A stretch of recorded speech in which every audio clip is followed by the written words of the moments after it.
శ్రీగురుభ్యో నమః. నమో దేవ్యై మహాదేవ్యై శివాయై సతతం నమః. నమః ప్రకృత్యై భద్రాయై నియతాః ప్రణతాస్మతాం. అర్చనకాలే రూపగత, సంస్తుతికాలే శబ్దగత, చింతనకాలే ప్రాణగత, తత్వవిచారే సర్వగత.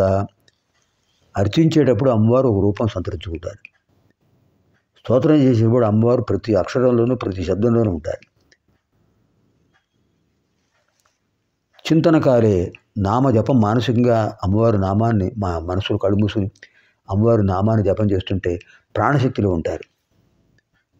తత్వ విచారే అసలు అమ్మవారి యొక్క విశేషమైన అంతర్గతమైన తత్వం ఏమిటి, మనకు తెలియని రహస్యం ఏమిటి అంటే సర్వగత. మీలోనూ నాలోనూ అందరిలోనూ ఆత్మరూపంలో ఉన్నారు. యా దేవీ సర్వభూతేషు ఆత్మరూపేణ సంస్థిత. నమస్తస్యై నమస్తస్యై నమస్తస్యై నమో నమః. ఇప్పుడు హయగ్రీవ స్వామి వారు చెప్తున్న విశేషాలు 23వ శ్లోకం నుంచి మనం తెలుసుకుందాం.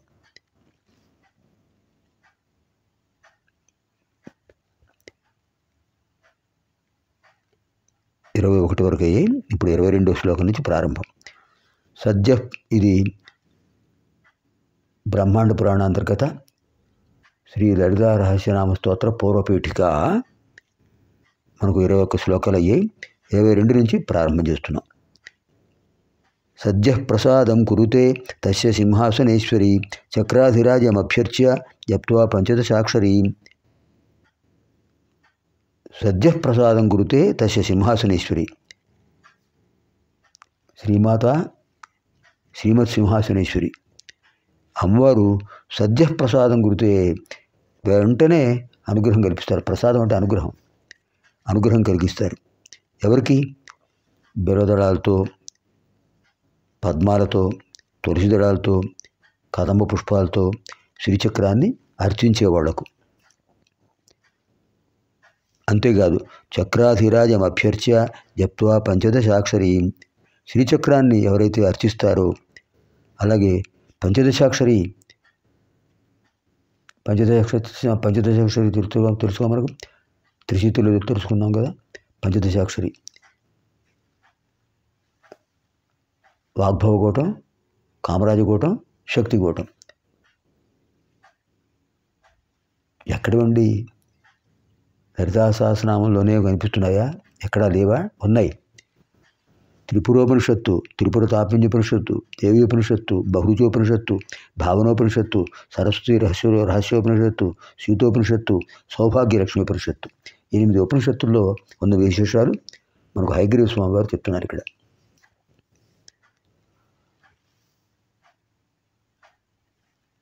పంచదశాక్షరి వాగ్భవగూటం, కామరాజగూటం, శక్తిగూటం.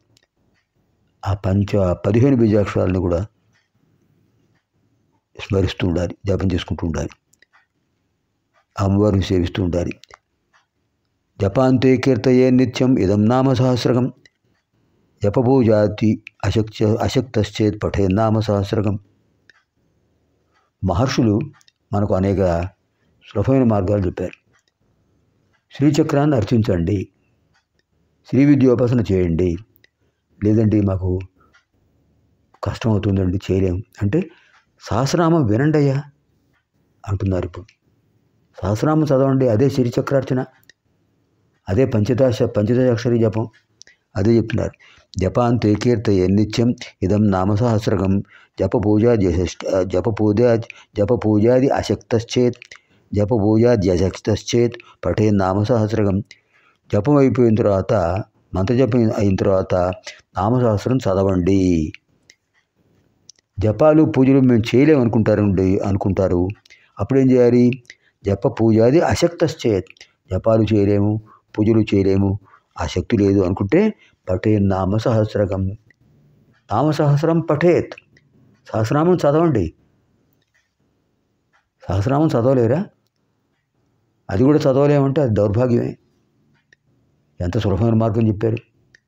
శ్రీచక్రాన్ని పూజించలేం, శ్రీ విద్యోపాసన చేయలేం, మంత్రజపం తెలియదు. చదవండి, స్పష్టంగా కనిపిస్తున్నాయి కదా శ్లోకాలు. సాంగార్చనే సాంగజపే యత్ఫలం తదవాప్నుయాత్ ఉపాసనే స్తుతిరంజాః పఠేదభ్యుదయో హి సహ. సాంగార్చనే సాంగజపే యత్ఫలం తదవాప్నుయాత్ ఉపాసనే స్తుతిరంజాః పఠేత్ అభ్యుదయో హి సహ. సాంగార్చన అంటే ఏమిటి? అధిదేవత ప్రత్యధిదేవతార్చన. అధిదేవత ప్రత్యధిదేవత, అంతమంది దేవతలను పూజించాలి. ఇప్పుడు సత్యనారాయణ స్వామి వ్రతం చేస్తున్నాం, మంటపారాధన చేస్తాం, నవగ్రహ దిక్పాలక విశిష్టమైన ఇతర అధిదేవతలు అందరినీ అర్చించాలి. మంటపారాధనలో కలశస్థాపన చేసిన అందరినీ అర్చించాలి. ఎంత తతంగం! అదంతా అక్కర్లేదయ్యా అంటున్నారు.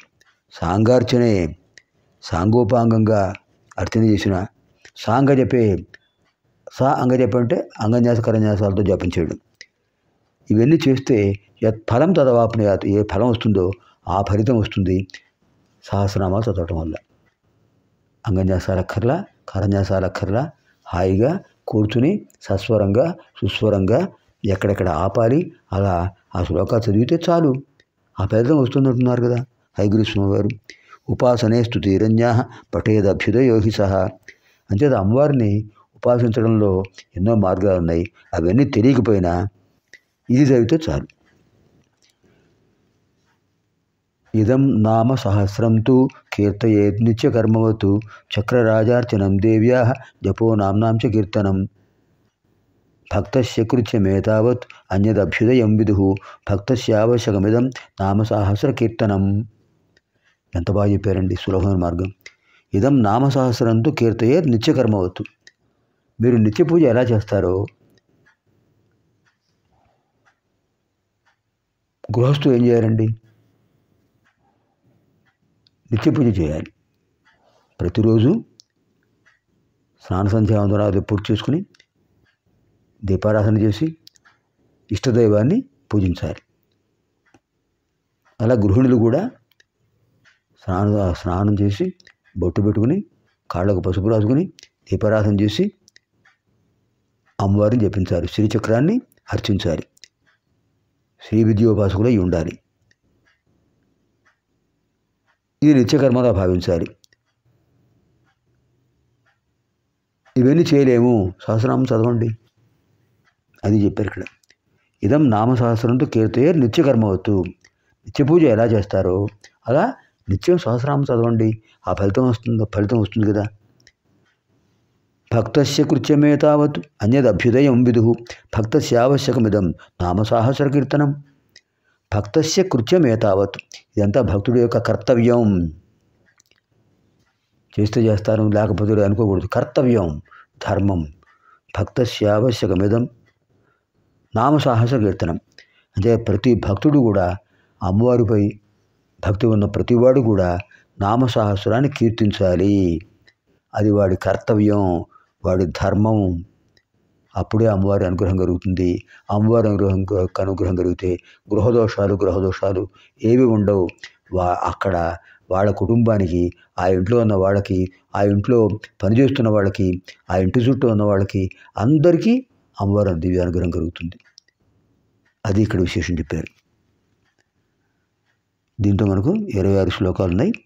ఈ శ్లోకాలు మళ్ళీ ఒకసారి పునశ్చరణ చేద్దాం.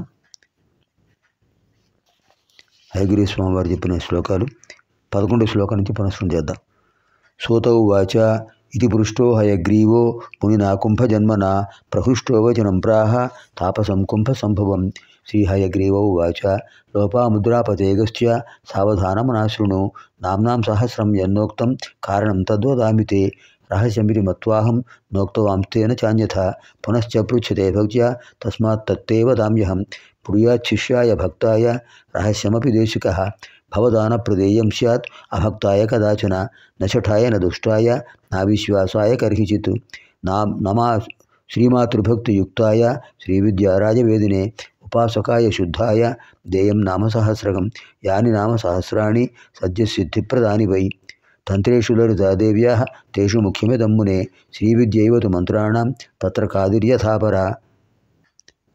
పురాణాం శ్రీపురమివ శక్తీనాం లలితా యథా శ్రీవిద్యోపాసకానాం చ యథా దేవః పరశివః తథా నామ సహస్రేషు పరమేతత్ ప్రకీర్తితం తథా నామ సహస్రేషు వరమంటే శ్రేష్టమైనది వరమేతత్ ప్రకీర్తితం యథాస్య పఠనాద్దేవి ప్రీయతే లలితాంబిక అన్యనామ సహస్రస్య పాఠాన్న ప్రీయతే తథా శ్రీమాతుః ప్రీయతయేదస్మాత్ అనిశం కీర్తయేదిదం బిల్వపత్రైశ్చక్రరాజే యోర్చయేల్లలితాంబిక పద్మైర్వాతులసీపుష్పైః ఏభిర్నామ సహస్రకైః సద్యః ప్రసాదం కురుతే తస్య సింహాసనేశ్వరి చక్రాధిరాజమభ్యర్చ్య జప్త్వా పంచదశాక్షరీం జపాంతే కీర్తయేన్నిత్యం ఇదం నామ సహస్రకం జపపూజా జచేత్ పఠేన్నామ సహస్రకం సాంగార్చనే సాంగజపే యత్ఫలం తదవాప్నుయాత్ ఉపాసనే స్తుతిరన్యాః పఠేదభ్యుదయో హి సహ ఇదం నామ సహస్రంతు కీర్తయేన్నిత్య కర్మవతు చక్రరాజార్చనం దేవ్యాః జపో నామ్నాం చ కీర్తనం భక్తస్య కృత్యమేతావత్ అన్యదభ్యుదయం విదుః భక్తస్యావశ్యకమిదం నామ సహస్ర కీర్తనం. దీంతో మనకు 26 శ్లోకాలు అయ్యాయి. తర్వాత ఇంకొక 5 శ్లోకాలు చదివితే ఒక భాగం పూర్తవుతుంది. 50 శ్లోకాల్లో సగం పూర్తవుతాయి. పునర్మిలామः ఆగామిని కార్యక్రమే. సర్వేభ్యः లలితాపరా భట్టారికాయాः దివ్యానుగ్రహ ప్రాప్తిరస్తు.